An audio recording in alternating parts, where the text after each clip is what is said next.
Pirates had 3 plans in attack and only one of them worked. And we're also going to look at how they defended, because their defending led to them conceding their first goal in a very bad way, because it was a good thing but that ended up being a bad thing. And I'm going to show you what I'm talking about. So let's start by looking at Orlando Pirates. By the way, forgive my lighting. I'm doing this video at 27 minutes past 3 in the morning. Now, you look at Tsegofa Tumabasa when he's pressing. He's not running straight at the goalkeeper, but he's making his run in such a way that he prevents the keeper from playing the pass to the right. And by doing that, he's forcing the keeper to play the ball to the left or to go long. He can't go to the left. Why? Because there are Orlando Pirates players there. So what ends up happening is that he realizes, hey, I actually don't have an option. So he ends up kicking the ball long. And that's not the only case. You see here as well, Mabasa was pressing. But please look at Saleng, yeah? There. You will see he changes his body shape such that he can allow him, the guy on the ball, to play the pass into the left, but not through the middle, because that's the space that they want to protect with their lives. And then what ends up happening, on that side, they know that then Utino van Rooyen can then press, because on that side, they also have a touch line, so they can win the ball back and get a throw in if they don't get the ball. So it's a system that works for them. And also, when Chippa United tried to play through the middle, it was a struggle and they just failed, because Pirates were congested in the middle in a good way, wanting to get the ball back. And this forced Chippa United to actually say, you know what, let's just play long balls, because playing out from the back does not work. And guess what? When they did play those long balls, just wait a second, they played the long balls, yeah? And when they did, they won the first header and the second header and the third, whatever, bouncing around of the ball. And it ended up being a goal for Chippa United. And they played the long ball again, and they ended up getting a shot on goal, and then Uchaine made a routine save. So in a way, Pirates forcing Chippa United to go long kind of had a negative effect on them, but it's about to be better for them, because then Chippa United continued playing these balls long, because they're like, hey, seems like it's working. But this time around, Pirates won the ball and they ended up switching the ball to the side on the right, because they were not finding much space, which I'm going to show you in build-up. And then they used this transitional moment where Usalem was 1v1 with the defender. They bring him down, they get a penalty, they score. So in a way, they are pressing, forced Chippa United to play balls long, and Chippa United got a goal from that situation, but they also conceded from that situation, because that led to a penalty. So you see that they now need to kind of fix their aerial duels, because Unga was bullying them and was winning those aerial duels. So if they can fix that, perhaps we wouldn't be talking about Chippa United leading at Orlando Pirates, at Orlando Stadium rather. Now, let's move to plan A, plan B, and plan C of Orlando Pirates. We know that Orlando Pirates usually start their plan A all the time in this shape. They will have the center backs, right?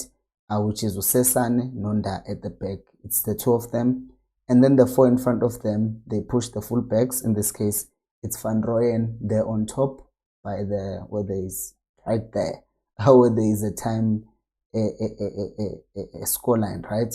And then the midfielders, Makaula, Nombata, Makaula coming back as well to kind of stabilize that midfield. But we'll see why sometimes Makaula does not work as we continue watching this analysis.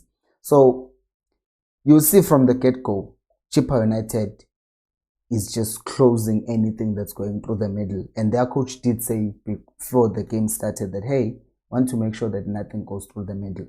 So they are trying to stop that. And Sesane is trying to force that pass to Tito, and it doesn't go through.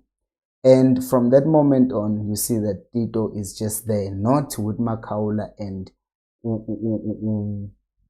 Umbata, but he's just ahead of them, because he's given a free role, so he does not have a fixed position. So now their plan was, okay, we can't play the ball through the middle. Let's now go to another plan, which is, you see here, Chippa United they have like 5 players in the middle. So you cannot just force things and try to make your passes go through that side, because there's a lot of them. If you're enjoying the video, by the way, please do make sure to like it and subscribe to the channel if you're new. So now what was Pirates' next plan? The next plan was to overload the right back side, because they were like, okay, if we can't go through the middle, then let's just take all our best players and play them on that side. In this case, it's Mfukeng, it's Hoto, and Maswanganyi. They are trying to do that. But Chippa United were very aware of this, so they were quick to put their defenders in place and make sure that Pirates were not able to come up with something on that side. So Pirates were like, let's try again. But every time they try that, you see it's those three guys trying to overload on that side. But you see, it's Mfukeni, and there's like 4 people around him all the time, making sure that Pirates do not get an opportunity. And when they saw that this was not happening, the playing through the middle thing was not happening, and then they realized that, okay, now maybe it's time we play over the press. Let's just play those diagonals. We saw them do that against Cape Town City, right? And now they're like, okay, here, let's do it again. So now Sesane goes again. They play those long balls, and then Hoto runs. He wins those headers at times, and they get in some good positions, but they were not converting those chances. Sesane again, that's another example. But sometimes they were not happening because they're on the move, because these things are happening. Sesane gets the ball, he's trying to play it long, and then it just doesn't work at times. So what they ended up doing was just continue from different angles, playing those long balls into the box. And at times, Chippa even made mistakes, but the keeper was there to save them. But these long balls, someone might argue that, hey, they were actually getting in decent places, right? But they were not scoring. That's the thing. Because as much as they were getting into good areas, but the thing is, what was the quality of those chances? Because they ended up missing all of them. Or maybe are we going to talk about, hey, Pirates need a striker? I don't know, because they do have a good striker. I just think that when those long balls come and that's just the only thing that you are doing, it ends up making your football difficult to play. So they moved to plan B, right?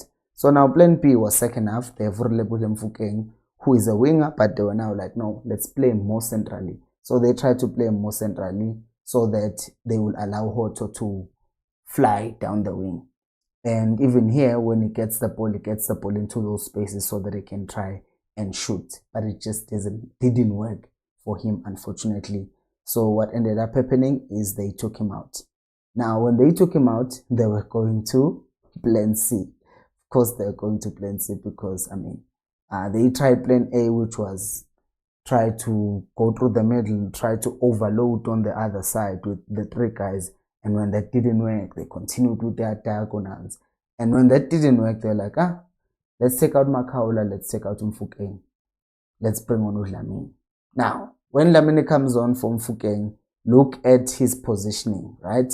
So Udlamini, in his coming in, the main thing that it does is, now you have Umbata, who's now deeper. Makaula is no longer there, but Umbata is more capable of playing the ball out from the back and helping in build-up. So him being there means then Udlamini can be free to make effect or changes going forward.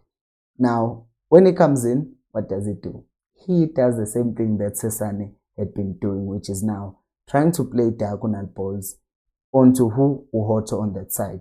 He kept on just trying to feed them. And then Pirates, Chippa United were aware, hey, these guys are playing balls on our sides. So they just changed their system.